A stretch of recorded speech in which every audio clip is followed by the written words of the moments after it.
తప్పకుండా నచ్చుతారు. అండ్ మీకు ఇలానే చేసుకోవాలని కూడా అనిపిస్తుంది. ఫస్ట్ నేను సొరకాయను వచ్చేసి మొత్తం పీల్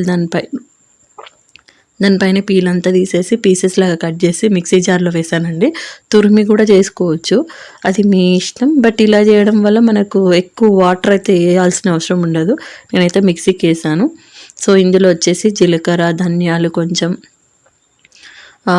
మళ్ళీ ఉప్పు, పచ్చి మిరపకాయలండి ఒక 10 అలా తీసుకొని, ఒక హాఫ్ సొరకాయ తీసుకున్నాను నేను. సో అది పేస్ట్ చేసేసి ఇవన్నీ పౌడర్ చేసేసి వేసేసాను.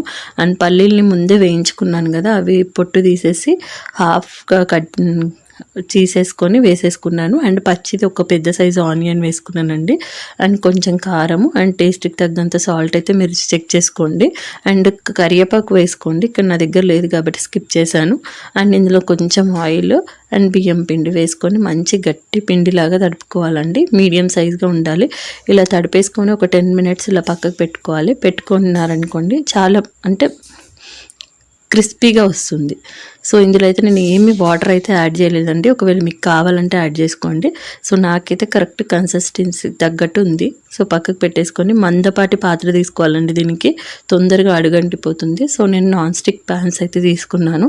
అందులో ముందుగానే ఆయిల్ అయితే అప్లై చేసేసుకున్నాను. అప్లై చేసుకొని ఇందులో ఎంత పడుతుందో అలా అప్పలాగా ఒత్తేసుకోవాలి. మంచి చివర్ల వరకు ఒత్తేసుకోండి అండి. మరీ సన్నగా ఉండొద్దు, మరీ లావుగా కూడా ఉండొద్దండి, మీడియం సైజుగా ఉండాలి. అప్పుడే ఇది టేస్ట్